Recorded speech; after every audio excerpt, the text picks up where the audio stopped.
Bé, doncs bon dia i gràcies a tots per haver vingut. Presideixo aquesta presentació pública del nou document com a membre de la Junta Directiva de l'Observatori de Bioètica i Dret i per delegació de la professora Maria Casado, directora de l'Observatori i de la Càtedra UNESCO de Bioètica de la Universitat de Barcelona, que per motius professionals sobrevinguts, doncs, contràriament al que s'havia anunciat, no pot estar avui entre nosaltres. Bé, aquest document que avui es presenta sobre trasplantament d'òrgans de donant viu és el número 16 de la col·lecció que, com podreu veure a la contraportada del document, venim elaborant el grup d'opinió de l'Observatori de Bioètica i Dret des de l'any 2000. Vàrem començar amb la sèrie de documents sobre reproducció assistida humana i després hem anat continuant sobre diferents temàtiques, com podreu observar. Tots els nostres documents i totes les altres activitats del Centre de Recerca, de l'Observatori i de la Càtedra, els podeu trobar, consultar i descarregar gratuïtament al web que consta tant a la portada com a la contraportada. Bé, al nostre centre de recerca, l'Observatori de Bioètica i Dret, no fem patents, no fem models d'utilitat, no fem tecnologia aplicable, però en tant que centre de recerca públic d'una universitat pública, el que fem és retornar, transferir, però potser la paraula més precisa, retornar a la societat, a la comunitat, en forma de les nostres aportacions, les nostres reflexions, les nostres consideracions en l'àmbit de la bioètica i més específicament de la relació entre la bioètica i la normativa, el dret. I en aquest sentit, doncs, aquest mateix document, com tots els altres, són una prova d'aquesta voluntat de transferència, de retorn a la societat, en forma de reflexions, consideracions i propostes al voltant d'un tema tan actual i tan important com és la donació d'òrgans per trasplantament i, més específicament, la donació d'òrgans entre vius. Bé, el grup d'opinió que es va constituir ara fa gairebé un any, nosaltres treballem molt lentament. Hem de fer reunions amb experts, hem de fer després reunions, reflexives, hem de fer un redactat, hem de fer circular els esborranys entre totes les persones que creiem que poden participar-hi, hem de recollir totes les opinions, esmenes, reflexions de companys i finalment fem el que és pròpiament el redactat, al qual s'hi adhereixen en forma de signatura les persones que volen, d'entre els que han participat en algun dels moments de l'elaboració del document. La llista de les persones que s'han adherit d'entre, repeteixo, els que han participat d'una manera o d'una altra en la preparació i redacció d'aquest document, la teniu al final de tot. I ara, simplement, com fem sempre, els nostres documents són coordinats per companys del grup. En aquesta ocasió, aquest document ha estat coordinat per Lídia Bujan, a la meva dreta, metgessa, professora d'ètica mèdica de la Facultat de Medicina de la Universitat de Barcelona i, com tots els altres, membre del grup de recerca de l'Observatori de Bioètica i Dret. També per Ricardo García Manrique, professor de Filosofia del Dret de la Facultat de Dret de la Universitat de Barcelona i també membre de l'Observatori de Bioètica i Dret. Per Mònica Navarro, professora de Dret Civil de la Facultat de Dret de la Universitat de Barcelona, en aquest moment vicedegana d'aquesta mateixa facultat i també membre de l'Observatori de Bioètica i Dret. I finalment per una quarta persona que, per raons òbvies, no pot estar entre nosaltres, que és la Mariela Mautone, que és metgessa, nefròloga, cap del servei d'hemodiàlisi de l'Hospital de Clíniques de Montevideo i professora de bioètica de la Universitat de la República, a l'Uruguai, i també membre de l'Observatori de Bioètica i Dret. Ella ha col·laborat en la redacció, en la coordinació d'aquest document, mercès a la via telemàtica que les noves tecnologies permeten.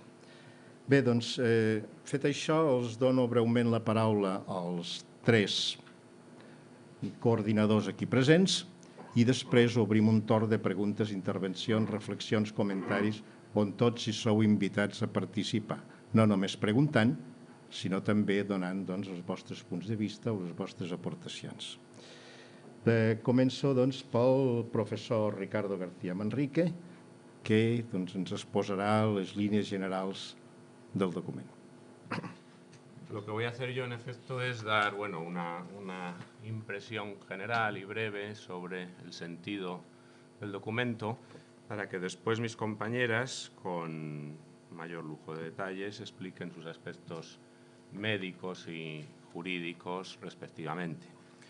Bueno, yo diría que nuestro punto de partida, y esto es incontrovertido y no forma parte del documento como tal, es que la técnica del trasplante de órganos está plenamente asentada en la medicina contemporánea. Es una técnica que va a más, que se usa cada vez más, que en España particularmente tiene un éxito que se traduce en ese liderazgo español en materia de trasplantes.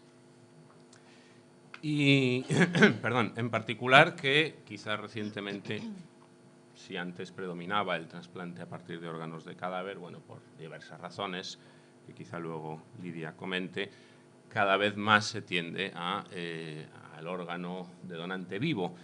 Y ese punto de partida, digo, no es controvertido, no es discutido en el documento, sino que simplemente se da o se supone como premisa. Y a partir de ahí, la reflexión que nosotros hemos hecho se ha centrado en la figura del donante, que quizá, al margen del hecho de la donación como tal, o al margen de animarlo a donar, es una figura a la que no se le ha prestado toda la atención necesaria, y ese es el sentido del documento, es decir, fijarnos en la persona del donante, en el trance por el que tiene que pasar antes, durante la donación y en los efectos posteriores a la donación que tiene que, en algunos casos, sufrir o en otros casos simplemente convivir con ellos. Ese es el sentido. Y bueno, la pregunta más concreta sería, ¿por qué nos preguntamos por el donante? Bueno, porque la donación supone la pérdida de un órgano. Y bueno, la pérdida de un órgano es un hecho importante para la salud de una persona. Tiene que someterse a una intervención quirúrgica. Es una decisión delicada y hay una serie de efectos posteriores que se los puede negociar, se los puede paliar, pero que no pueden ser dejados de lado, menospreciados u olvidados. Ese, digamos, es el sentido del documento. Y en cuanto a su contenido, el resultado de la reflexión que hemos hecho, como decía Albert, yo diría que es particularmente llamativo el conjunto de personas que han participado en este documento. Yo creo que no es algo habitual, aunque sí típico del observatorio, en que los participantes, como pueden ver ustedes, son especialistas en la técnica del trasplante, son médicos de otras especialidades, son juristas, son filósofos, un grupo relativamente o altamente heterogéneo, que yo creo que debe realzar el valor de su contenido. Digo, yo resumiría el contenido del documento en 3 ideas que después mis compañeras desarrollarán, supongo. La primera es que todavía no se conoce, vamos a decir, suficientemente bien, porque quizá nunca es suficiente, cuáles son los efectos reales de una donación, es decir, los efectos reales de la pérdida de un órgano o de la intervención para la extracción de un fragmento de un órgano. Eso a varios niveles, a nivel puramente físico o relacionado con la salud, pero también a nivel psíquico y a otros niveles que se detallan en el documento cuando hablamos de efectos laborales y patrimoniales de la donación. Bueno, nuestra idea o el convencimiento al que hemos llegado es que hacen falta más estudios al respecto y que esos estudios deben, por tanto, promoverse y realizarse de manera independiente, es decir, en la medida de lo posible, al margen de los propios protagonistas de los procesos de trasplante, aunque por supuesto con su muy directa colaboración. Es decir, es necesario estudiar el trance, lo he llamado antes, la peculiar situación por la que pasa una persona en el momento de decidir si tiene que donar un órgano o no. Pero para eso, para estudiar eso también, uno tiene que conocer bien cuáles son los efectos físicos de todo tipo que cada tipo de donación conlleva, porque evidentemente no es lo mismo una donación de hígado o una donación de riñón, por poner esos dos ejemplos. Esta es una primera línea del documento que está más o menos desarrollada. Una segunda línea, conectada lógicamente con la primera, es que una decisión tan relevante debe ser una decisión plenamente autónoma, es decir, debe ser una decisión meditada, consciente de toda la información pertinente y libre de coacciones.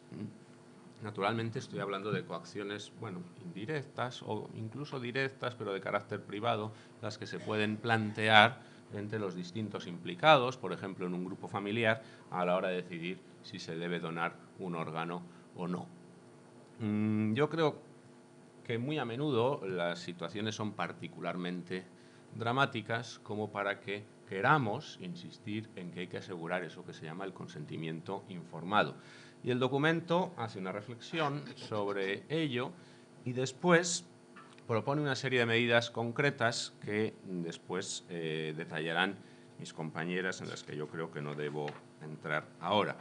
Pero fundamentalmente de lo que se trata no es, como quizás se pudiera pensar, de actuar de manera paternalista con los donantes, sino precisamente de asegurarnos de que hacen lo que quieren hacer.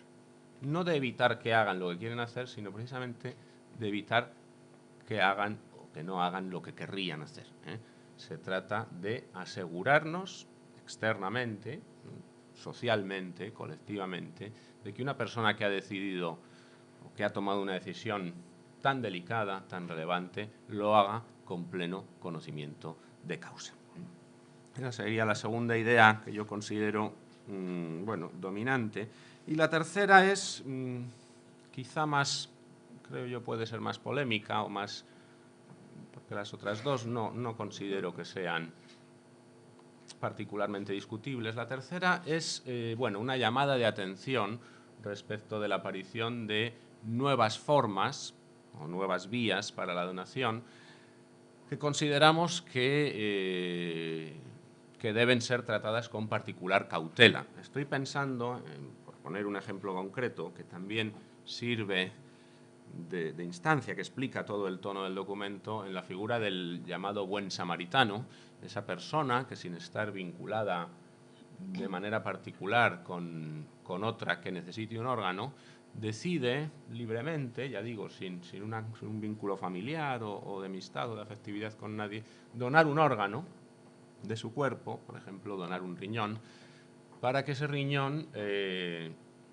sea trasplantado a una persona que lo necesite y así iniciar, puede ser en algunos casos o no, lo que se llama una cadena de donaciones, de manera que una persona, esa persona que ha recibido el órgano done otro, o una persona vinculada con ella done otro órgano a una tercera persona, generar eso que se llama, digo, una cadena de donaciones. Bueno, la idea del buen samaritano nos parece particularmente delicada porque donar un órgano es un convencimiento colectivo de los firmantes del documento, no es una conducta exigible, no es una conducta que pueda ser calificada como justa. Es más bien una conducta que va más allá de lo justo, más allá de lo que los demás le pueden exigir a una persona que renuncie, digamos, a su integridad corporal.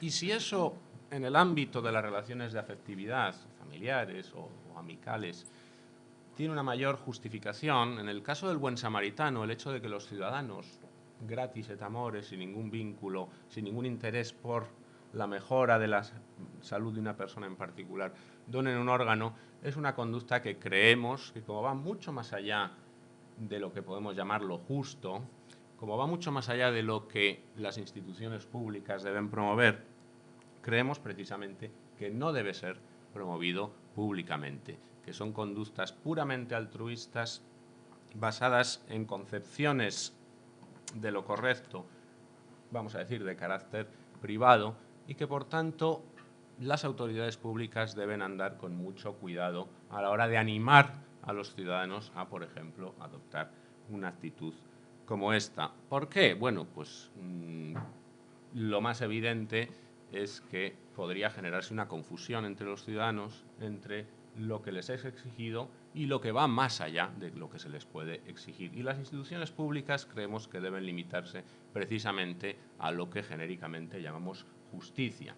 La solidaridad, el altruismo son valores individuales, son valores privados, no deben ser en ese sentido promovidos por las autoridades. Esto sería un ejemplo concreto, ya digo, quizá es uno de los puntos, encuentro yo, que pueden ser más discutibles, como en realidad cualquier tema que abordan los documentos del observatorio, bueno, son temas discutibles, porque precisamente por eso nos ponemos a trabajar sobre ellos. Yo no diría más, se trata de que las personas que donan órganos lo hagan con pleno convencimiento, con plena conciencia de cuáles son los efectos o van a ser los efectos y los riesgos de su decisión y, digamos, como una decisión plenamente privada y no en ningún sentido forzada, pública o socialmente por algún tipo de presión. Bon dia. Bé, a mi em toca explicar els efectes físics, psíquics que el donant d'òrgans, que en realitat és l'única cosa que diferencia en tot el procés de trasplantament, perquè efectes físics i psíquics amb el donant cadàver no n'hi ha. Per tant, tots aquest tipus d'efectes, encara que siguin poc greus, sí que està reconegut amb la literatura, la bibliografia mèdica, que el risc de mortalitat amb els donants de ronyó és del 0,03% i que amb els donants de fetge és del 0,3%, no són xifres gens despreciables. Si calculem que pels donants de ronyó tenen el risc de morir 3 de cada 10.000 donants, amb el que li toca és el 100%. I amb els donants de fetges és el 3 cada 1.000 donants, els tenim que tenir en compte quan pretenem obtindre aquests òrgans de donant viu.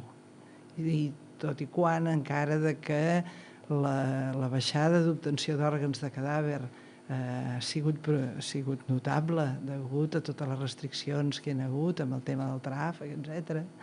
Però jo crec que encara el nostre país, d'alguna manera, encara probablement no hem tocat sostre amb aquest tema d'obtenció d'òrgans de cadàver, perquè encara hi ha una quantitat de famílies que no accepten que els seus familiars se'ls pugui extreure els òrgans.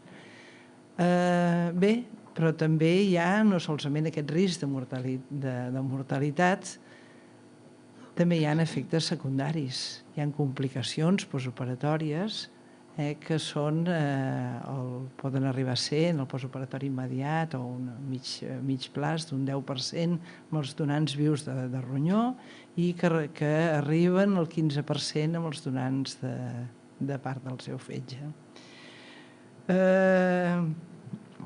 Sí que és cert que el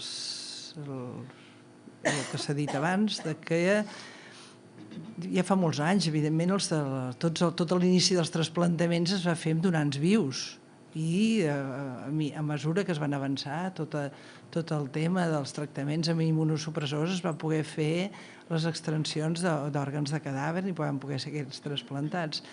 Però també és cert que hi ha hagut altres països, que no a Espanya ni menys a Catalunya, que com bé han dit i vostès ja saben que estem a la tassa al primer lloc de trasplantaments del món, cada vegada s'estan incrementant més el número de trasplantaments de donant viu. L'Organització Nacional de Trasplants va posar com una meta que era obtenir el 15% d'òrgans de donant viu. A nivell d'Espanya està actualment, em sembla que és el 2010, el 10,4%, però és que a Catalunya arribem al 25% d'extraccions de donant viu. Bé, tot això ens ha de fer plantejar, a la vegada que també no deixa de sorprendre de que una tècnica que fa tants anys que s'està fent, perquè s'està fent des dels anys 60, de que no hi hagi registres de donants. Per tant, com és possible que els registres de donants que s'han promogut aquí a Catalunya són de partir del 2000? Com és possible que es puguin arribar a perdre els que han sigut donants i no se'ls pugui controlar l'evolució de les seves possibles patologies després de tant de temps? Hi ha hagut estudis molt seriosos per equips de trasplantaments, però verdaderament jo entenc des d'un punt de vista mèdic que a l'inici de tot el gran interès ha sigut sempre a obtindre millors resultats pel receptor, que era la part més dèbil que si no tenia un òrgan o tenia que anar a diàlisi, en cas de no tenir un trasplantament de fetge, evidentment li perillava la vida, no? Però sí que, i fins i tot ara hi ha un projecte europeu, però és un projecte, el projecte Elipsi, que ja està tractant tot això del tema dels registres de donants per poder fer un seguiment. I fins i tot autoritats mundials com una sueca que es diu Ferman, que ja va fer, que amb els seus estudis s'han basat quantitat de projectes, ja va fer un estudi l'any 96 amb el que deia que el risc de patir malalties produïdes per la donació dels donants vius podia ser la mateixa que era la mateixa de la població general. Però jo em pregunto, si a la població general se'ls hagués controlat exactament el mateix que se'ls va controlar aquests donants vius de ronyó de la doctora Ferman, haguessin tingut els mateixos controls i els mateixos tractaments, els efectes haguessin sigut els mateixos? Això era comparable? Ho deixo a l'aire, jo crec que no, que probablement si tota la població general se'ls hagués intentat detectar les hipertensions de manera molt precoç, probablement això no hagués sigut així. Fins i tot hi ha un article de la doctora Feldman de l'any 2006 que ella ja es replanteja quantitat de coses que diu que s'han de minimitzar els efectes amb els donants, que hi poden haver-hi una sèrie d'anomalies i que pot produir un síndrome d'hiperfiltració i pot abocar a proteinúria i hipertensió amb el donant, i que per tant s'han de replantejar quantitat de coses actualment. Per tant, una cosa sí que és certa, i això no ho pot negar-ho ningú, com poden veure hi poden haver-hi controvèrsies, però tothom ja està actualment amb la tendència de fer més estudis per veure aquests efectes a mitjà i llarg plaç, però una cosa sí que és una realitat, que l'extracció d'un òrgan, per exemple, en el cas renal, l'extracció d'un ronyó amb un donant, el donant, el converteix en una persona en una situació més làbil, el deixa amb un ronyó sol. I per tant, això és un fet. I el que creiem és que és molt necessari que hi hagi molts més estudis per veure tots aquests efectes, perquè el que sí que està en interès de tots és minimitzar-lo. I també perquè el donant, si no coneix exactament els riscos a mitjà i a llarg plaç que pot tenir aquesta donació, pot tenir, amb el seu procés de decisió, pot tenir un consentiment poc informat per poder decidir. I si amb tot el coneixement decideix, doncs no hi ha res a dir, però sí que hem de ser molt curosos en poder minimitzar tots aquests efectes a mitjà i llarg plaç perquè el que pren la decisió de donar tingui ple coneixement de causa. Bé, riscos psíquics. Els riscos psíquics es donen principalment al procés de la donació. Ja ho ha dit el professor García Manrique. La possibilitat de coaccions a nivell familiar poden ser importants. Evidentment que la doctora Navarro explicarà que la llei intentem preveure, però amb l'entorn familiar, imaginin-se vostès que si hi ha la gran coacció que hi pot haver-hi quan n'hi ha un solament que potser pot ser donant per salvar-li la vida d'un altre o per millorar-li la qualitat de vida d'un altre. A veure, hi ha problemes, hi ha molts estudis amb problemes psíquics. Imaginin-se també vostès que si després de la donació aquesta el receptor rechaça l'òrgan donat. Quina frustració i quina sensació pot tenir tant pel donant com pel receptor. O fins i tot pot arribar-se a donar el cas que per anomalies anatòmiques no es pugui reimplantar amb el receptor l'òrgan que s'ha extret al donant. Bé, han de ser... Aquí l'únic que volem posar és informació pública, de forma molt curosa, de que el que prengui aquesta decisió, que la prengui en ple coneixement de causa i que sàpiga el que s'atén. I així, d'alguna manera, es podrà obtenir que el consentiment d'aquesta donació sigui perfectament informat. Aquí també veuran que en una de les recomanacions tractem de les viatges de gènere.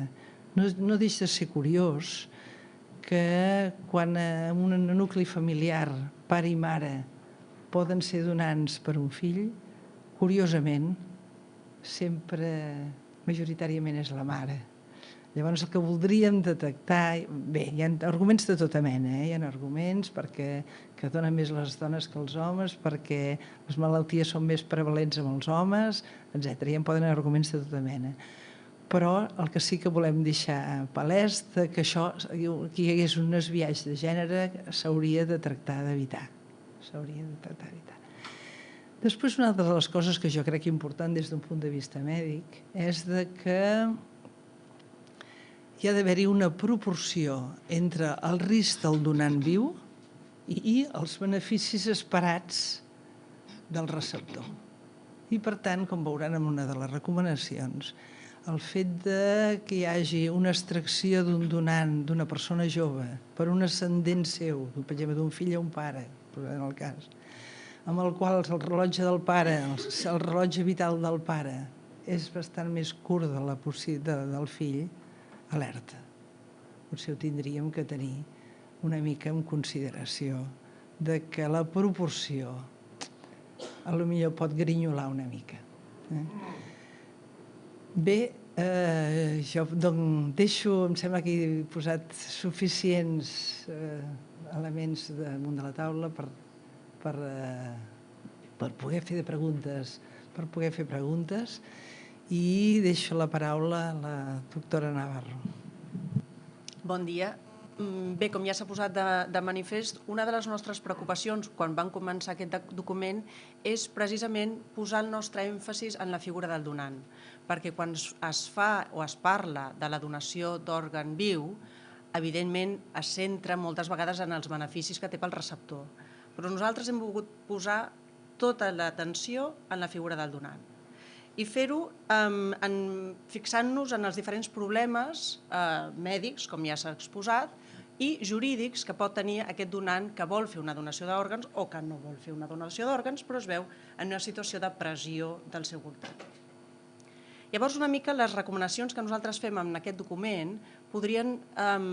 Algunes es fixen, sobretot en el moment previ a la decisió de donar l'òrgan, i unes altres recomanacions es fixen sobretot en les conseqüències jurídiques que pot tenir, econòmiques, en posterioritat a la decisió i, efectivament, l'extracció del seu òrgan. Són dos moments que podem distingir clarament.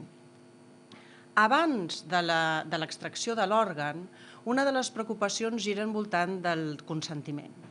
La llei, a més, dedica atenció a com s'ha de donar aquest consentiment, perquè una de les preocupacions de la llei sempre és assegurar-se que quan una persona diu una cosa, això coincideixi realment amb el que vol, que això seria el consentiment autèntic, veritable de la persona, que no hi hagi una discordància entre el que una persona diu i el que una persona realment vol.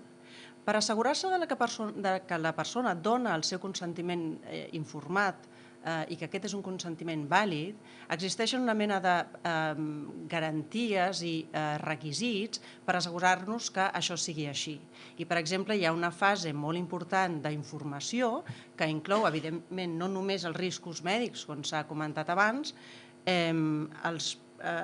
les possibles complicacions que poden sorgir a nivell estrictament mèdic, sinó que inclou també la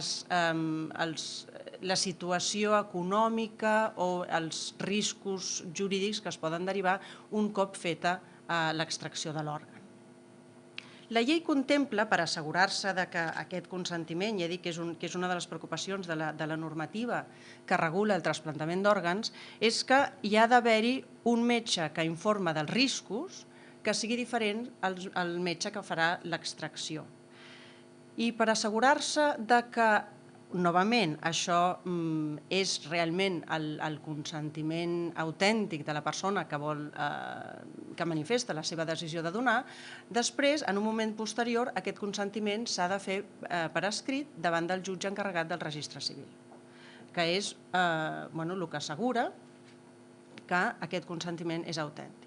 La compareixença davant de l'encarregat del registre civil no la fa solament el potencial donant, sinó que va acompanyat del metge que ha informat dels diferents riscos, del metge que farà l'extracció de l'òrgan, del metge que farà el trasplantament i després d'una persona autoritzada per la institució, que és la que en definitiva autoritzarà a nivell mèdic aquest trasplantament, o extracció primer i trasplantament després, que normalment és el coordinador de trasplantament.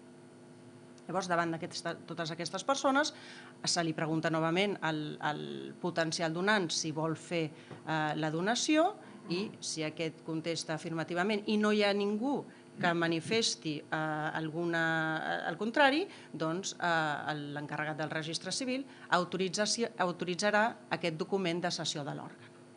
Això de moment és el que diu la llei, però a nosaltres ens va semblar que, i és una de les recomanacions que fem en aquest document, en què seria bo que a més hi estigués present una mena de defensor del pacient per mirar de compensar la presència de tots aquests metges al seu voltant per defensar, i li hem donat aquest nom de figura del defensor del pacient, que pensem que podria ser, per exemple, un membre del comitè d'ètica assistencial, com una garantia addicional que recolzarà i assegurarà que la decisió definitiva del potencial donant sigui efectivament la que ell vulgui, novament amb la idea que el que una persona diu ha de coincidir amb la que una persona vol. Un cop autoritzat aquest document de cessió per part de l'encarregat del registre civil, l'extracció no es podrà fer abans de 24 hores, novament donant un marge al potencial donant perquè pugui revocar la seva decisió de donar un òrgan. La presència de possibles riscs dintre de l'entorn familiar, perquè una persona doni el seu òrgan, que apuntava abans la doctora Bouchan, és un dels riscos que ens semblava que s'havia d'evitar a tota costa. Clar, és difícil evitar-ho, però si una persona es sent que no té opció a dir que no, perquè li estan fent pressions emocionals, afectives, dintre de l'entorn familiar i no sent que té la possibilitat de dir que no, això d'alguna manera seria, i dona consentiment a conseqüència d'això, seria un consentiment que d'alguna manera estaria viciat. Clar, un cop feta l'extracció de l'òrgan, es queda en una situació que després pot posar uns riscos emocionals i psíquics que comentava la doctora Bouchan quan aquesta decisió realment no ha estat voluntària. Per tant, una sèrie de mesures. Jo destaco ara la figura del defensor del pacient, però també tenim altres recomanacions en el document. Per exemple, creiem que s'hauria de potenciar i donar sortides quan un potencial donant manifesta en algun moment que en realitat no vol ser donant d'òrgan. Quan la família o l'entorn familiar està pressionant i creu que ha de potenciar aquesta donació i que és l'única sortida que tindrà el nostre familiar, etc., clar, potser si una persona realment no vol donar un òrgan perquè efectivament té riscos mèdics, pot crear una situació difícil dintre l'entorn familiar. I crec que fora bo, i de fet ja es fa moltes vegades, donar una sortida a aquest potencial donant sense que això suposi una culpabilització de la seva decisió. És a dir, basant la decisió o la negativa a donar l'òrgan de cara a la família en motius mèdics. Finalment, aquest potencial donant no és compatible amb el receptor. Malauradament, no podrem continuar amb la donació. I això permet que aquest potencial donant, que potser s'ha vist en una situació que realment no volia fer, pugui, d'alguna manera, salvar la cara davant de la família que li està pressionant perquè doni l'òrgan a un altre familiar. Bé, això és una sèrie de mesures de prevencions per assegurar-nos novament aquesta figura del consentiment informat vàlid. I finalment, també dediquem una certa atenció a les possibles dificultats en les que es pot trobar el potencial donant un cop s'ha produït la donació de l'òrgan.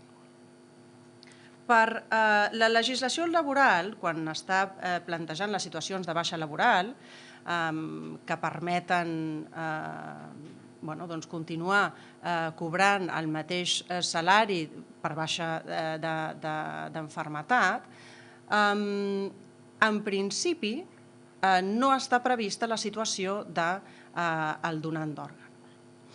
Llavors, com no és una persona malalta, de fet és una persona particularment sana, perquè si li han fet una sèrie de proves prèvies per assegurar que l'extracció sigui compatible amb la seva vida i funcionalitat vital, doncs pot existir el risc, i això s'ha denunciat en algunes ocasions, en què la decisió de donació de l'òrgan suposi per a ell un perjudici laboral, que durant el període en què està després de la donació de l'òrgan, que això suposi per a ell una disminució del seu salari laboral. I en aquest document una de les coses que proposem és que es modifiqui la legislació laboral, la Llei General de Seguretat Social, per contemplar la donació de l'òrgan, diguéssim, com una baixa maternal. Una dona embarassada tampoc està malalta, però durant uns mesos se li permet continuar cobrant el seu salari íntegre perquè ha tingut un fill.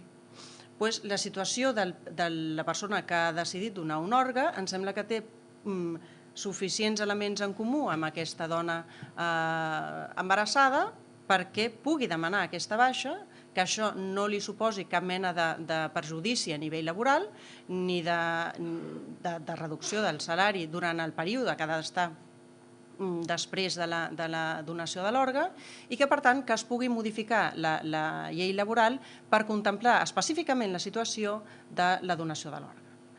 Hi ha empreses que ja ho fan, quan algun dels seus treballadors decideix donar un òrgan, doncs ja donen una sortida per poder fer-ho, però seria bo que això estigués recollit específicament.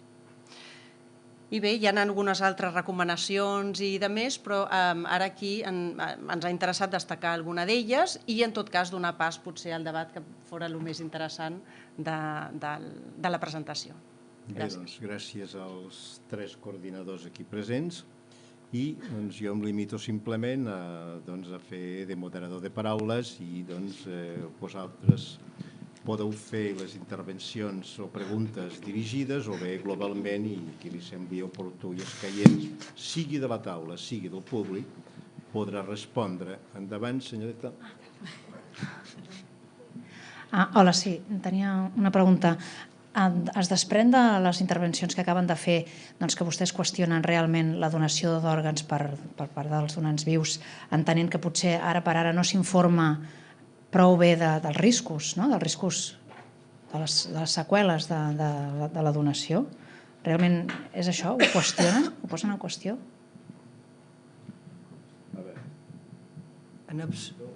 En absolut qüestionem les donacions de donants vius, en absolut.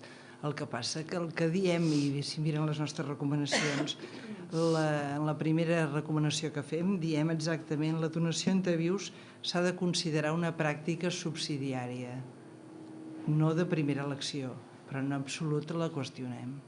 En absolut. Evidentment és una realitat i hi haurà situacions en les quals serà plenament justificable que es facin les donacions de vius. Ara bé, si hi ha possibilitat d'una de cadàver abans, aquesta hauria de ser una pràctica subsidiària, però en cap moment voldríem que nosaltres estem en contra de les donacions de donants vius. I com el que estava inclòs... Hi ha una altra intervenció.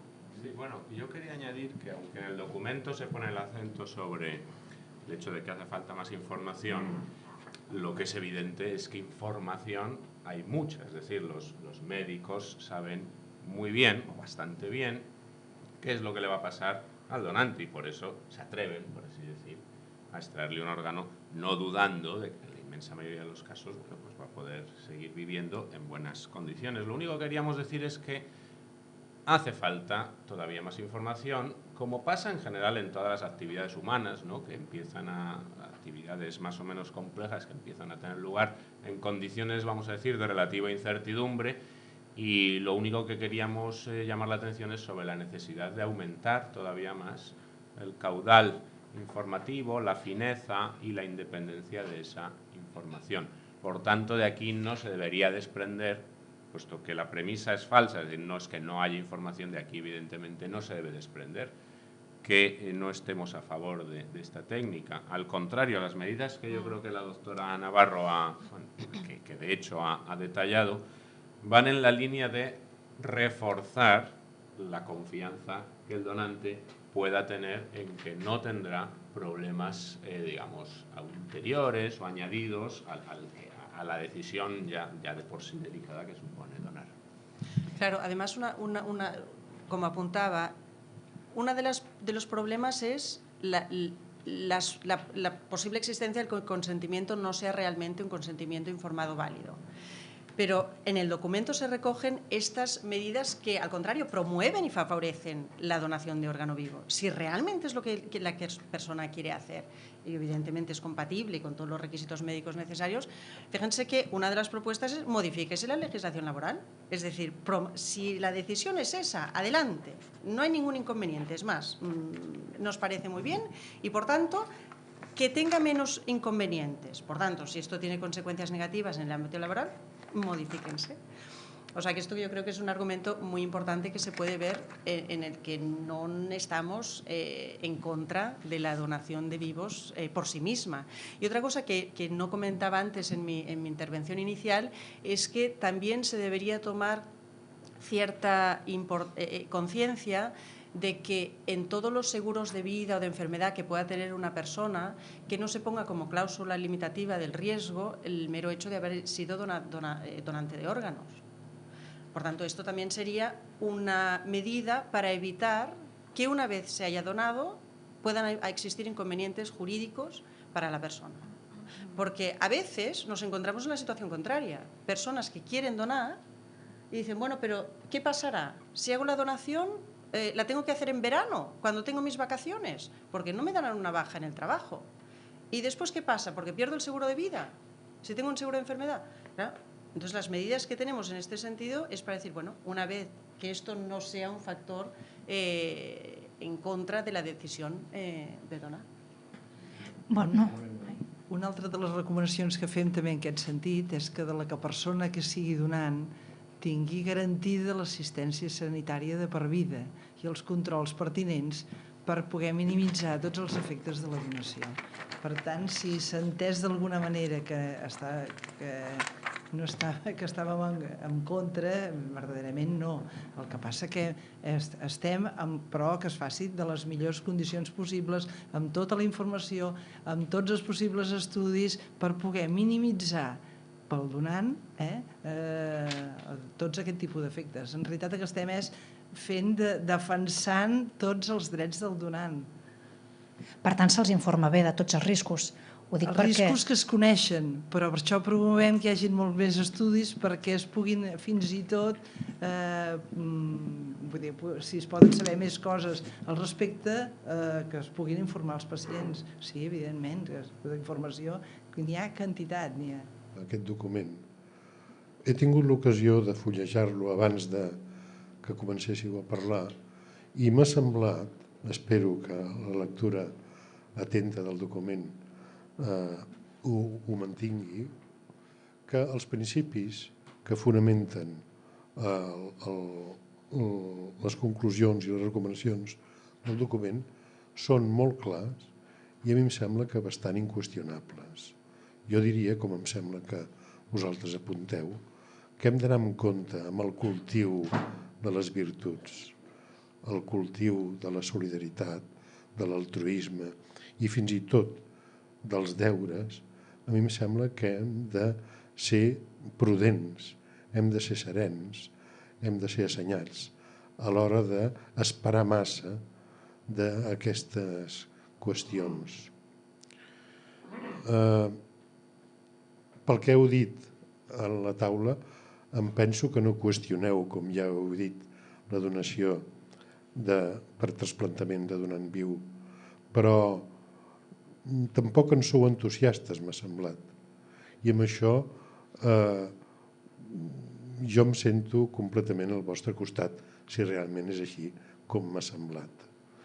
Jo em penso que la cultura mèdica ha d'anar en compte també amb segons quines coses i que s'estengués la idea de que s'ha de promocionar la donació d'òrgans per trasplantament em sembla una qüestió molt arriscada i a mi no em sembla recomanable o molt recomanable.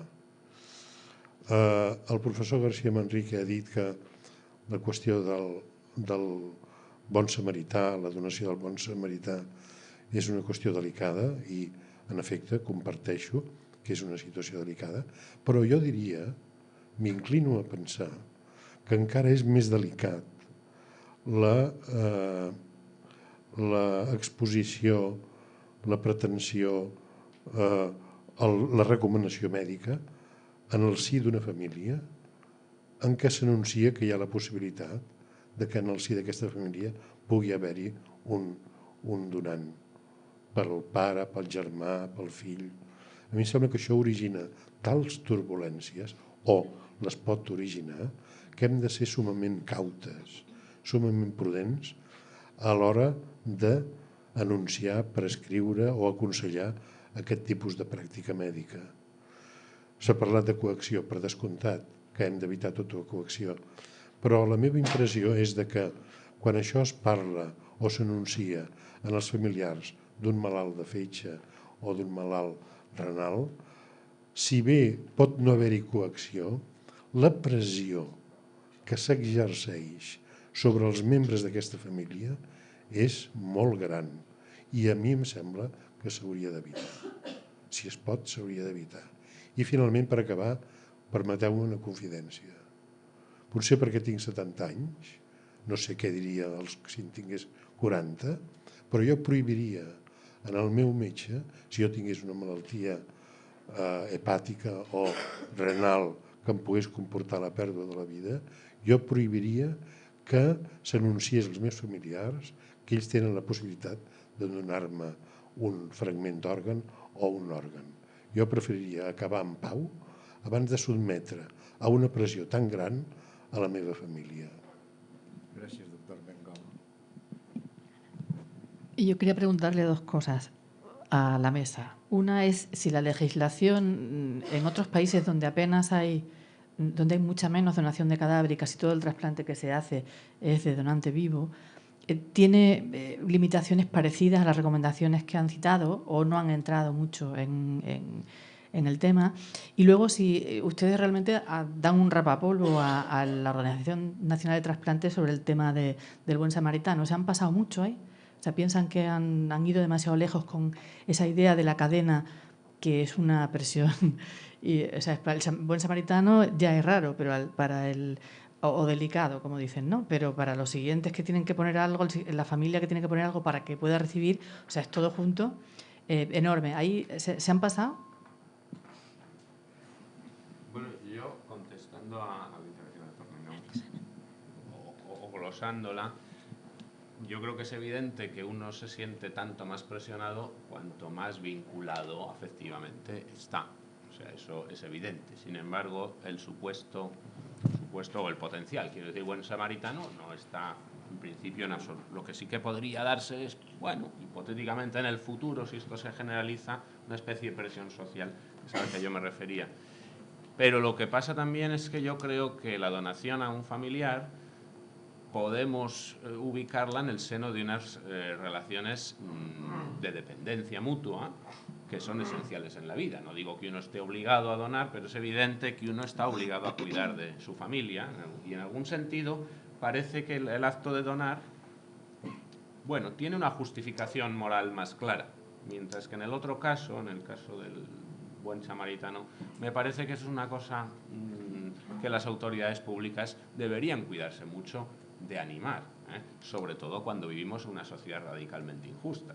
Es decir, no vayamos tan lejos exigiendo cosas, no exigiendo, pero sí promoviendo, que es una manera sutil, diría yo, de exigir, cuando resulta que, por ejemplo, la sanidad pública, salud pública, quiero decir, la salud de los ciudadanos, podría promoverse mucho más por vías sí estrictamente exigibles. O sea que, de acuerdo con, quería matizar mis palabras anteriores. Y en cuanto a la segunda pregunta, bueno, es en cuanto a, ha hecho dos. Una era sobre las... Lo que ocurre en otros países donde hay... En eso no hemos entrado, quizá mis compañeras quieran añadir algo después, pero yo sí aprovecharía para decir que el hecho de que los sistemas o las legislaciones, las culturas al respecto acerca de los trasplantes sean tan diferentes, hacen que haya, bueno, pues algo que se llama críticamente turismo de trasplantes. Y una cosa que no hemos dicho ninguno, pero aprovecho para decir, es que este documento también está en la línea de decir, bueno, es la donación lo que está permitido, pero la venta de órganos está prohibida. Y como son dos figuras tan parecidas, de lo que se trata también es de evitar que en este país, bueno, donde el nivel de trasplantes es tan elevado, se generalice de facto la venta de órganos entre personas provenientes de otros países, bajo la cobertura de la donación y el trasplante. Yo creo que eso es algo que no hemos mencionado y que era importante. Y en cuanto a lo segundo, bueno, yo diría, reitero, si la Organización Nacional de Trasplantes o cualquier otro ente público anima a los ciudadanos a convertirse en buenos samaritanos, mi opinión personal y la del grupo, aunque ya digo es un tema, diría, filosófico, es un tema de discusión, es un tema abierto, mi opinión es que hace mal. Yo creo que no se debe animar a los ciudadanos a hacer eso. A mí me gustaría añadir un pequeño apunte en las cosas que comentaban. Cuando se mira, es un problema generalizado de muchos países occidentales la escasez de órganos. Y los diferentes países miran cómo pueden incrementar la obtención de órganos debido a las diferentes enfermedades que pueden mejorar o tal, con un órgano donado. Y España ha alcanzado la primera posición en la lista de obtención de órganos, sobre todo los provenientes de donantes cadáver. Y lo que nos ha puesto en la primera cifra mundial en este sentido es esa. Rapapolvo a la organización, a la ONT, como comentabas, ninguno. Estamos encantadísimos y vamos, no podemos más que felicitar la labor que ha hecho la Organización Nacional de Trasplantes en este sentido. Ahora, cuando se plantea, bueno, como se dice a veces, ¿no? Se ha llegado ya al tope, ya no puede crecer más, porque ciertamente si miramos las estadísticas de los últimos años ha ido creciendo de forma muy considerable y en los últimos años se ha estancado o no ha crecido tanto como otras veces. Esto lleva a plantearse que tal vez haya que recurrir a otras fuentes de órganos. Claro, o es donante cadáver o es donante vivo. Y en este sentido, cuando se empieza a fijar la atención en el donante vivo, nosotros decimos cautela, cuidado. Por los riesgos y cuestiones que hemos comentado al principio. Si miramos las estadísticas de otros países, vemos que, como apuntaba al principio la doctora Bouchan, en Cataluña el donante vivo está en torno al 27% y en España está en torno al 10%. Si miramos otros países, el porcentaje de donante vivos es muy superior, pero porque no tienen una Organización Nacional de Transplantes como la que tenemos en España, que coordina muy eficazmente la obtención de órganos de donante de cadáver. Y, por tanto, la única opción, digamos, que tienen es acudir al donante vivo. Desde organismos internacionales y la Unión Europea se han hecho resoluciones y recomendaciones para que la primera fuente de órganos en el mundo sea el donante cadáver. Y se ha puesto además a la Organización Nacional de Transplantes como modelo a seguir para todos aquellos países que quieran incrementar su índice de órganos. Y el secreto básicamente está en la muy buena coordinación que hace el equipo, los diferentes hospitales que tienen un coordinador de trasplantes que gestiona todo el proceso de trasplante a partir de un donante cadáver. Y esto funciona tan bien que hasta ahora no hemos tenido necesidad de buscar la siguiente alternativa, también planteada por la ley, dos opciones, donante cadáver, donante vivo. No ha sido necesario recurrir a ella. Lo único que nosotros decimos es cuidado porque hay riesgos. Ahora bien, tampoco somos contrarios, porque ya ponemos o intentamos proponer medidas para potenciar. Por tanto, a veces se dice, es que en el resto de países europeos, o hay algunos países europeos que tienen un índice de donante vivo mucho mayor que el español. Claro, porque no tienen el éxito en el donante cadáver. Por tanto, yo creo que es una cosa que nos podemos llenar de satisfacción por la labor que ha hecho la ONT. Otra cuestión que también se comentaba, ¿qué pasa con la legislación de otros países? Una de las cosas que, por ejemplo, a mí me sorprendieron bastante, cuando estaba en Inglaterra, en un grupo de investigación sobre estos temas, es que, por ejemplo, ellos, las entidades de seguros allá, les gustaba mucho tener asegurados que fuesen o que hubiesen sido donantes de órganos. Porque decían, esta persona ha pasado tantos controles médicos, antes de proceder a la extracción se ha asegurado tanto que esa persona es sana, que no puede haber un mejor asegurado de un seguro de enfermedad o de un seguro de vida. Y, por tanto, a veces las condiciones eran buenas para los que habían donado órganos. Y, en cambio, aquí existe el riesgo de que se pierda el seguro de vida o el seguro de enfermedad precisamente porque se ha donado un órgano. Entonces, claro, eso sí que fue algo que a mí me llamó la atención, ver cómo el mercado del seguro va a buscar ese candidato específicamente por las garantías que puede tener de persona sana y, en cambio, aquí, con matices, con rechazo, con posibilidad de pérdida de seguro o incremento de primas del seguro porque no se tiene un órgano. Entonces, eso sí que es un contraste que me llamó la atención. Sí, només matisar un instant que, com que vostès tenen el document in extenso en paper, tot i que, per la selecció que s'ha fet per part dels coordinadors, no s'ha tractat específicament el punt del tràfic d'òrgans, vostès ho poden llegir in extenso, el punt 5è del preàmbul, o sigui, a la pàgina 12 de l'original català, on es detalla perfectament la posició del grup respecte del tràfic d'òrgans i els fonaments legals que té la qüestió i la situació dels ciutadans de l'estat espanyol respecte d'altres països, en fi, un discurs, penalista sobre la qüestió, només això. Bé, jo amb això últim que deia la doctora Navarro, de que els anglesos, les assegurances angleses estiguessin tan encantades de contractar a donants, m'agradaria saber si a la llarga el fet d'haver tingut, per exemple, una hipertensió que li hagi produït alguna despesa a l'assegurança, això també els hi cobria. M'agradaria saber-ho. Això en realitat, el que sí que és un fet, i també aquí amb l'últim apartat de les nostres recomanacions, jo voldria insistir, perquè és una de les grans coses que s'haurien de modificar. Insisteixo en el tema de les assegurances de vida, persona que s'ha fet una assegurança de vida, que ha fet una declaració de salut amb la qual no havia sigut donant d'òrgans. Si no es modifica la llei general del seguro, diu que quan canvia la llei general del seguro, diu que quan canvien les característiques amb les quals es fa una contractació d'una assegurança, s'incrementa la pòlissa o s'expulsa de l'assegurança. Per tant, poden perdre les assegurances de vida fetes prèvies, poden ser un increment de la pòlissa de l'assegurança de vida si han sigut donants d'òrgans, i fins i tot les empreses d'assistència sanitària poden també no acceptar pacients o incrementar primes amb els pacients que s'hagin fet de forma voluntària una extracció d'un òrgan.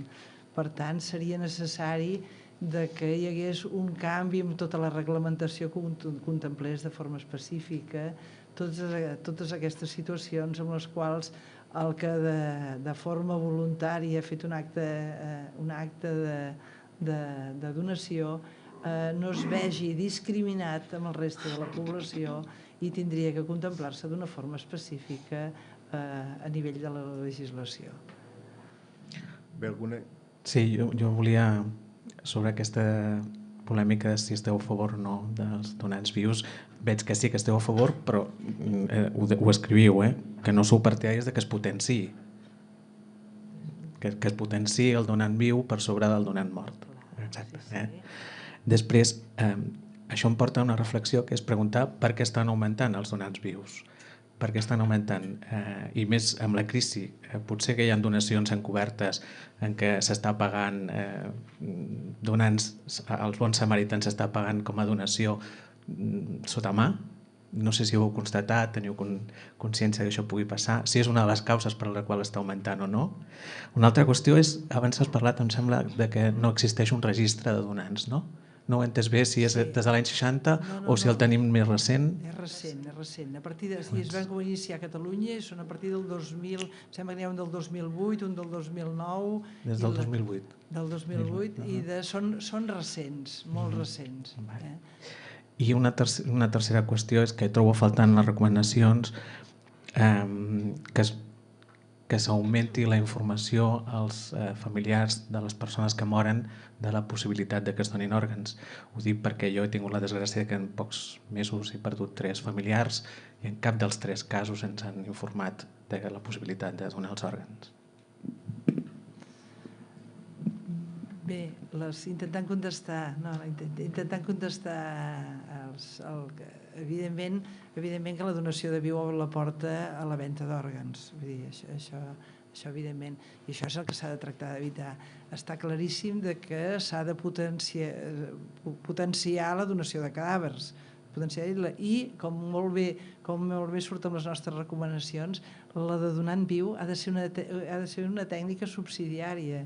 Prioritari, defensem la de cadàver, evidentment, i l'altra amb motivacions, etc. Vull dir, a veure, entenem que hi hagin donacions d'òrgans, perquè si els pares donaríem la vida als fills, quin pare hi haurà que no li voldrà donar a un fill un ronyó si això li pot millorar la qualitat de vida? Això ho entenem. El que passa que sí que el que és cert és que, evidentment, tant per les institucions, i aquí ho expliquem perfectament, com pel receptor, l'obtindre un ronyó calentet va molt millor i és molt més barat que no pas obtindre'n un de cadàver.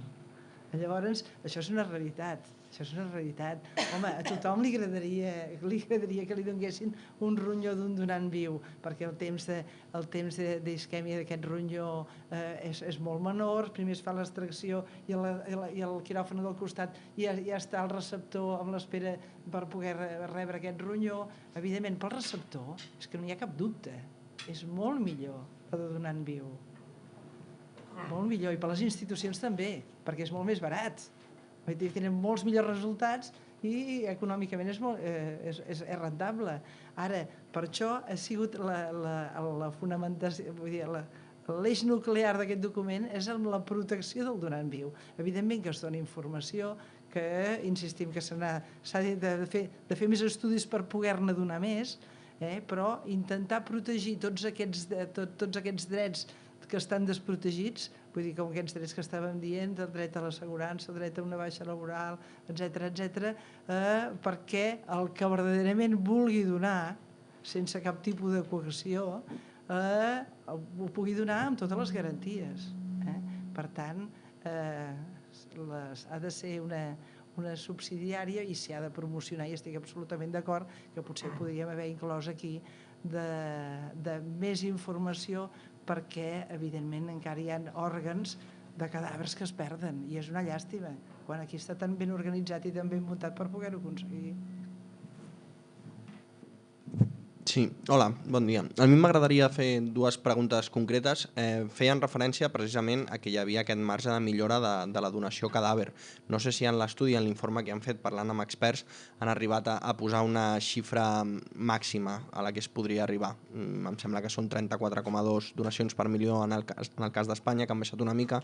No sé si els experts s'han posat d'acord en quin seria el percentatge millor.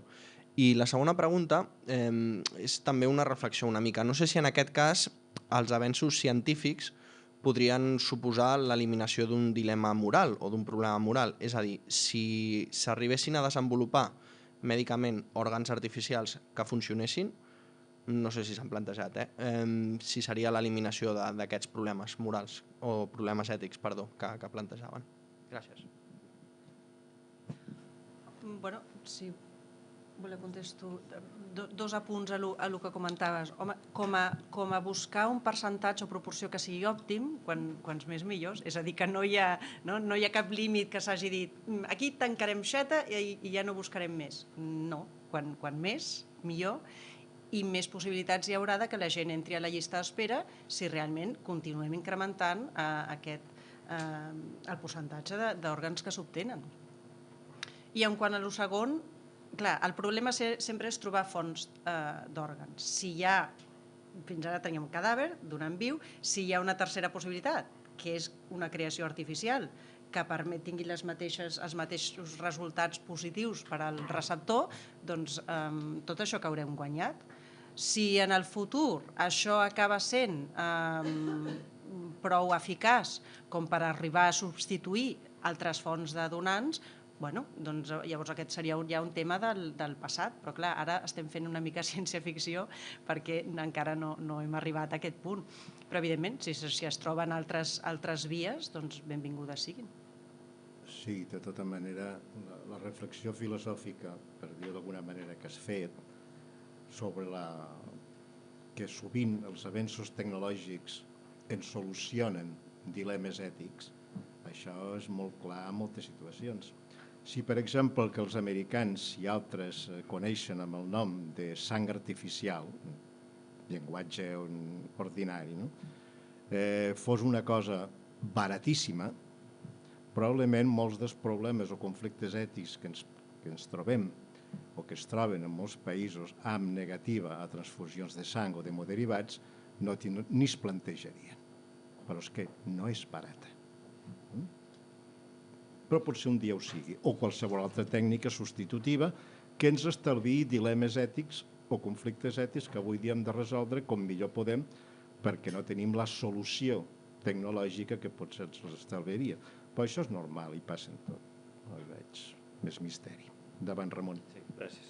No voldria resultar agosarat amb un comentari relatiu a una qüestió que es dona per assentada en el document i és el caràcter altruista de la donació. Dono per fet que això ho heu debatut, tractat i ponderat, però no deixa de cridar-me l'atenció que es doni per definitivament assentat, quan diria que podria ser legítim un debat destinat a verificar fins a quin punt és realment altruista, atès que no sabem què hi ha darrere les decisions dels donants i no sabem quines circumstàncies particulars concorren. Per més que tractem d'incidir-hi, i sé que hi incidim tant com és possible, però en definitiva no acabem de saber aquesta cosa. I existeixen experiències en el món, si no de lucrar el donant, si almenys de compensar-lo més del que aquí es contempla o s'autoritza eventualment, i a títol de simple exemple, doncs primant-lo en una eventual llista d'espera que ell pugui necessitar arribat al cas en el futur. Doncs jo descartar gairebé fins i tot el debat respecte de la possibilitat de compensar d'alguna manera, de considerar la compensació del donant, a mi això, doncs, no sé, hauria trobat a faltar potser alguna consideració en aquest sentit. I dues qüestions més, si em permeto, molt breument. Es contempla la possibilitat del defensor del donant que acompanyi el donant a l'hora de buscar o donar l'autorització al jutjat. Home, actuacions dels ciutadans compromeses i rellevants pel seu present i el seu futur n'hi ha unes quantes, i no per això els dotem d'un auxili addicional al que representa, en el cas del donant, la intervenció o l'autorització davant del centre, davant del metge, la intervenció del coordinador, de l'equip d'ètica. Vull dir que la voluntat de protegir l'expressió de voluntat del donant, jo diria que està garantida. Hi ha altres qüestions que a mi em preocuparien més que no l'expressió d'aquesta voluntat, sinó la formació, sinó la pròpia formació de la voluntat. Per tant, afegir-hi un tràmit, un requisit, un gest, una despesa al capdavall, diguéssim, en temps d'una persona addicional que acompanyi la comitiva que ja va al jutjat, ja em sembla una pretensió lloable, però al meu entendre innecessària. Entre altres coses perquè el jutge, per la poca experiència que tinc amb això, estan tan esbarats i corpresos com ho estic jo, davant de la situació d'un donant que diu que va donant un ronyó, que és que amb prou feines li pregunten altra cosa que el fan firmar i res més. I un parell de coses més. I amb això acabo. La primera és que la recomanació 11 es contempla la conveniència de la recomanació de que l'assistència sigui garantida de per vida. Això no deixa de ser una certa compensació al donant, perquè si té o no té garantida l'assistència dependrà de si manté la seguretat social o les mútues que tingui establertes. Vull dir que aquesta és una garantia, és una recomanació que diria jo que no deixa de ser el propòsit d'una certa forma de compensació. I la darrera, igualment controvertida al meu entendre, és el tema de les assegurances. Les asseguradores són companyies privades que tenen establerts els seus criteris de determinació del risc, les seves reserves, i en funció d'això determina el que és. En alguna ocasió em van dir, buscant precisament aquest propòsit de que no s'encarissin les pòlisses dels donants, em deien que també les encareixen els membres de les entitats d'invidents, perquè hi ha un fet cert i objectiu, que és que la invidència, la ceguesa, comporta un risc addicional. Si, com deia la doctora Buisant, no deixa d'haver-hi una certa labilitat en la situació del donant, serà inevitable que aquestes entitats també contemplin el fet de la donació com un detriment o una circumstància que pugui agreujar la prima. La qual cosa em porta, i amb això acabo definitivament, és a revalidar l'interès de considerar la possibilitat de compensar d'una forma franca i decidida el donant, perquè al capdavall de què estem parlant? Dona alguna cosa que no és una broma. Per què no el podem compensar? Per evitar el mal major de que es pagui. O sigui, perquè no hi hagi perversions, evitem una cosa que potser sigui en si mateixa potser convenient o adequada, no ho sé.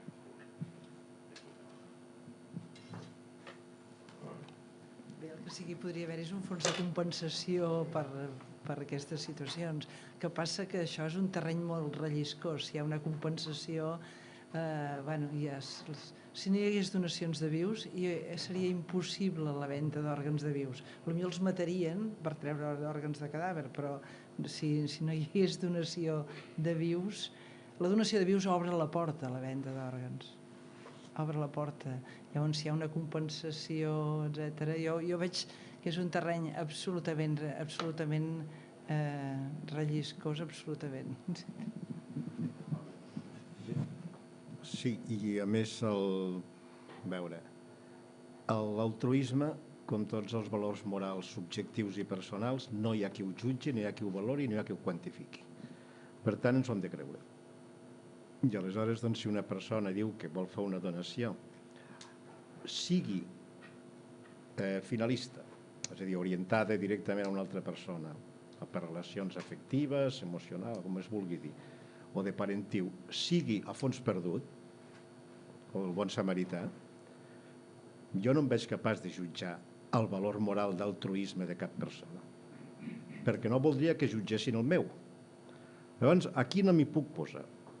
Em puc posar doncs, en que la persona, el que s'ha dit, no? Que conegui perfectament el que fa, que sàpigui què li pot passar, que sàpigui que queda...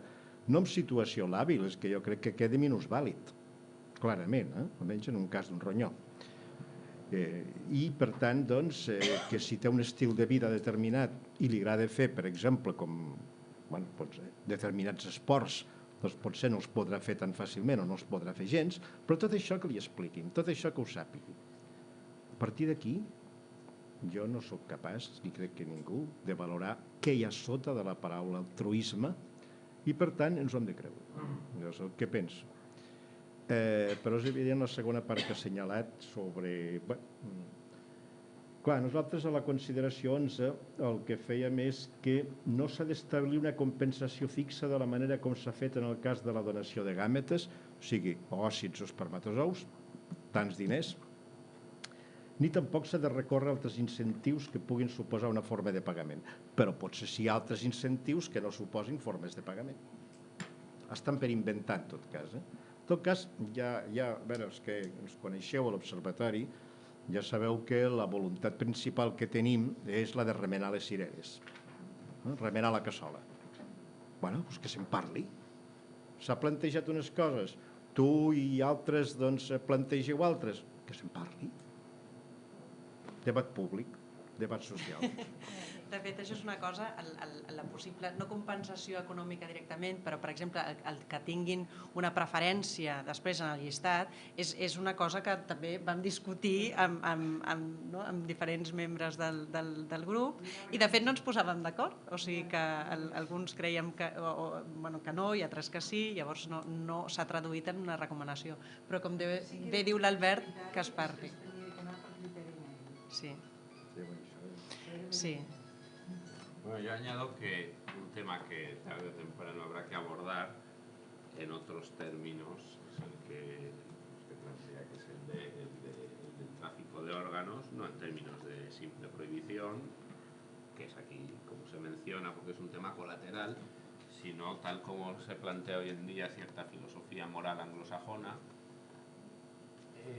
si de verdad esa prohibición está justificada o habría que... Pero yo creo que esto, bueno, lo hemos dejado aparte porque es un tema muy controvertido, ¿no? Ahora hay en mi facultad, al menos, hay unos carteles de una fundación privada que anima a las mujeres que, como no pueden ganar triatlones, hay un señor y dice, he ganado 3 triatlones, pero nunca podré donar óvulos. Y con una cara de pena, y entonces dice, tú que puedes, a las mujeres, dona. Tu altruismo, tu solidaridad será compensada. Hombre, solo viendo este cartel, sin saber cuáles son los motivos reales por los que las chicas o las señoras donan, da la sensación de que le están animando a sacar un beneficio económico, ¿no? Dicen, no, tu solidaridad será compensada, no sé, yo creo que eso ni siquiera debía figurar.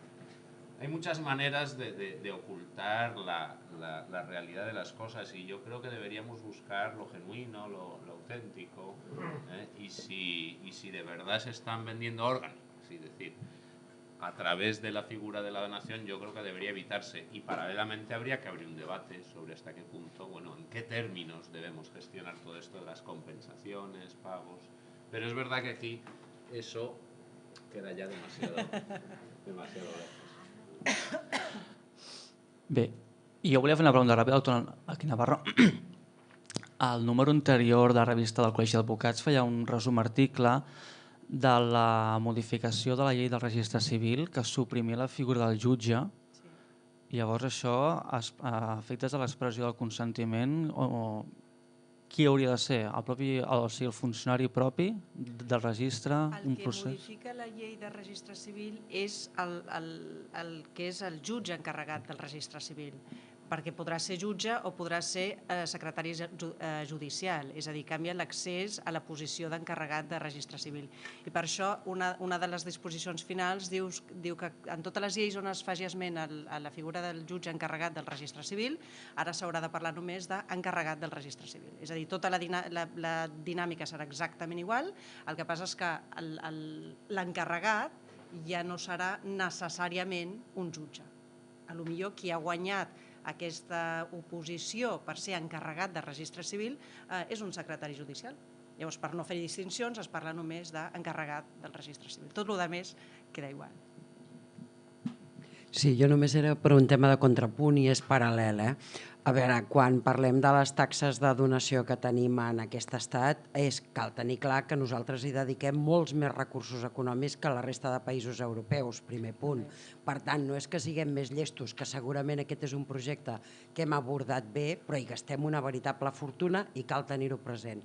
I segon tema, i sí que em sembla rellevant, i el deixo sobre la taula per si en volem parlar més endavant, a mesura que s'ha anat consolidant la tècnica quirúrgica, que l'estar al quiròfan, la resolució del trasplantament, no dic que es converteixi en rutina, però que és garantida i que són exitoses, cal tenir clar que hem ampliat el ventall de candidats a rebre òrgans i que en aquest moment estem entrant persones que fa 10 o 12 anys ens haguessin semblat fins i tot moralment qüestionables, tant pel cost com per estar-te beneficiant d'un òrgan que no és fàcil d'obtenir i que això no ho estem avaluant.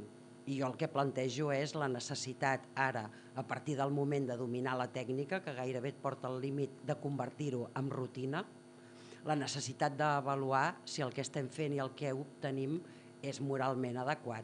Jo tinc constància de pacients afectats de neoplàsies que han rebut un trasplantament de cor, amb l'argumentació que el risc de que la neoplàsia es reprodueixi és baix, sens dubte, i vull entendre que hi ha bona intenció. El que vull veure és, com deia la Lídia, dintre de 5 anys, taxes de reproducció, encert, fallo, anem per aquesta línia, no hi podem anar, es pot repetir, i això no ho estem fent, era purament. Ja estem d'acord. Alguna cosa més o acabem? Alguna intervenció, pregunta? Bé, doncs mercès, donem per acabat tot això i recordeu que tant aquest com tots els altres documents i altres informacions i divulgacions de l'Observatori Biètica i Dret només teniu que entrar al web i allí tot és lliure i obert. Gràcies.